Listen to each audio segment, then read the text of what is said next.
আপনি যেখানে একটা ইভেন্টে আসছেন, যেখানে আমি মাইকে আপনার সাথে কথা বলছি, ডগ শো দেখাচ্ছি, এন্টারটেনমেন্ট করছি, এটা আজকেই শেষ না। এটা আমরা আবার কিছুদিন পরে আবার আসছি, আবার কিছুদিন পরে আবার আসবো। এবং আমরা বিভিন্ন ধরনের কার্নিভালস, বিভিন্ন ধরনের ফেয়ার, বিভিন্ন ধরনের এক্সপো, বিভিন্ন ধরনের এক্সিবিশন, এগুলো করে আমরা একটা ধারাবাহিক প্র্যাকটিসের মধ্যে থাকবো, যেখানে অ্যানিমাল লাভার কমিউনিটিটা যাতে বারবার এক জায়গায় আসে। এটা হচ্ছে আমাদের মেইন টার্গেট।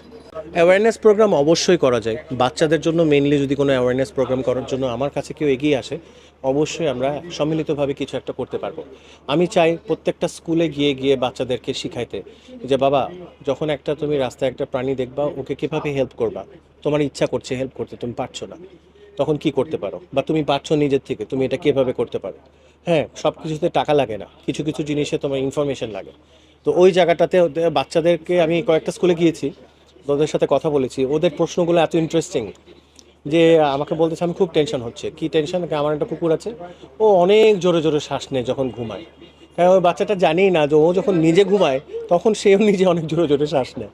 সাধারণত আমরা সবাই যখন ঘুমাই, আমরা সাধারণত যেভাবে ব্রিথ করি, এর থেকে আমরা অনেক বেশি জোরে ব্রিথ করি, বিকজ আমরা তখন অনেক অক্সিজেন কনজিউম করি। ডায়াগনোসিস আমাদের দেশে যখন ট্রিটমেন্ট হচ্ছে কীরকম, ওনারা চোখের উপরে আন্দাজ করে দেখে একটা ট্রিটমেন্ট দিয়ে দিচ্ছে। আমাদের দেশে ডায়াগনস্টিক সেন্টার নেই, আমাদের দেশে প্রপার একটা ক্লিনিক নাই, আমাদের দেশে প্রপার একটা ট্রেনিং স্কুল নাই, আমাদের দেশে প্রপার একটা ট্রেনিং সেন্টার নাই। তো সব কিছু মিলে আমাদের আসলে সব তো একসাথে শুরু করতে পারবো না। স্লোলি বেবি স্টেপস নিয়ে শুরু করছি। আগে আমরা একটা আউটলেট দিলাম, ভবিষ্যতে আমরা আস্তে আস্তে ক্লিনিক থেকে শুরু করে সবই দিব ইনশাল্লাহ। আল্লাহ যদি চায়, আল্লাহ মেহরবানি হলে, তাহলে আমরা অবশ্যই আরও বড়োভাবে শুরু করব। এটা তো খুবই খারাপ, আমি মনে করি যে ইনহিউম্যান কোনো কিছুই তো ভালো লাগে না। এটার ব্যাপারে আমার আপনাকে কী আর বলার আছে বলেন। খুবই দুঃখ লাগে, খুব কষ্ট লাগে মানুষ যখন ব্রুটালি কোনো বোবা জীবকে মারছে বা হত্যা করছে। এটা আমার কাছে খুবই স্যাড লাগে যে আমাদের হয়তো বা সেই শিক্ষাটা নাই। আমরা আস্তে আস্তে শিখবো ইনশাল্লাহ। তবে আগে আমি যেটা দেখতাম ভাইয়া, মানুষ পশু পাখি নিয়ে অতটুকু ভালোবাসা, অতটুকু আবেগ বা অতটুকু ফিলিংস কম ছিল। এখন কিন্তু 10-15 বছরের মধ্যে আমি যে দেখতে পাচ্ছি, মানুষের কিন্তু পশু পাখির প্রতি ভালোবাসা অনেক বেড়েছে। যেমন ধরেন, একটা গ্রুমিং সেন্টার আছে, তারপর একটা পেট হোটেল আছে, এখন আপনার পেটের ট্রেনিং হয়, এখন পেটের প্রোডাক্টসের জন্য বিভিন্ন অপশনস আছে। আগে কিন্তু এগুলো ছিল না ভাই। তো একটু না কিছুটা হলেও আমাদের ভালোবাসা চেঞ্জ হয়েছে। আমাদেরকে সুযোগ দেন ভাই, আমরা আরও শিখবো বাঙালিরা, আমরা আরও ভালো হব, আমরা আরও সফট হব পশু পাখির প্রতি, এবং আমরা আমাদেরকে ইমপ্রুভ করব। এবং আমি যেটা দেখি, এবং বাইরের দেশে গিয়ে যখন দেখতাম যে আমাদের দেশে এই ফ্যাসিলিটিসগুলো যদি হতো তাহলে কত দারুণ হতো। তো এটা সবসময় চিন্তা করতাম, ভাবতাম, অনেকের সাথে আলাপ করতাম।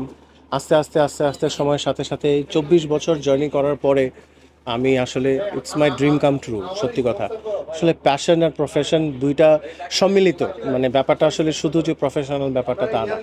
এবং we welcome those kind of people যারা আসলে অ্যানিমাল লাভার, কালেক্টর বা ব্রিডার, এরকম ধরনের মানুষদেরকে।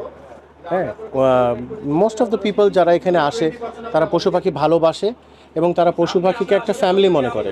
তো এখানে পশু পাখিদের যত ধরনের খাবার দাবার, ওষুধপত্র এবং যেটা পাওয়া যাবে, it's a discussion centre, a place যেখানে আপনি এসে আপনার প্রবলেমস, আপনার গুড এক্সপিরিয়েন্স, ব্যাড এক্সপিরিয়েন্স, আপনার বাবা 30 বছর ধরে পালতো, আপনি পালছেন, বা আপনি পালছেন 20 বছর ধরে, বা আপনি নতুন, প্রত্যেকের জন্য এটা একটা প্ল্যাটফর্ম, যে প্ল্যাটফর্মটাতে এসে তারা কথোপকথনের মাধ্যমে হোক বা অন্য কোনো ইনফরমেশনের মাধ্যমে হোক, তারা হেল্প পাবে। এবং এটা একটা কমিউনিটি, এটা একটা ফ্যামিলির মতো আমরা এভাবে করে নিচ্ছি। এবং যে একবার আসছে সবাই বলতেছে যে ভাই, এটা আগে হলে আরও ভালো হতো। আমরা বাইরের দেশেরটাকে দেখেই আমরা ফলো করে শিখছি। আসলে আমাদের সভ্যতা তো এরকম ছিল না। আমি আর আপনি তো শার্ট প্যান্ট পরি। হ্যাঁ, আমরা তো শার্ট প্যান্ট পরার যুগের মানুষ না, আমরা তো আসলে বাঙালি জাতি। আমাদের সভ্যতা কী ছিল? আমরা ধুতি পরতাম, আমরা উপরে ফতুয়া পরতাম, এরকম ধরনের অ্যাটায়ার ছিল।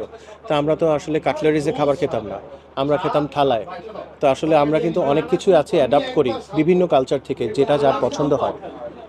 তো বিভিন্ন কালচার থেকে যা আমরা চেষ্টা করি কাভার আপ করার জন্য, তো ওইটা আপনার সবচেয়ে বেস্ট হয় হচ্ছে যখন আমি দেখতে পাই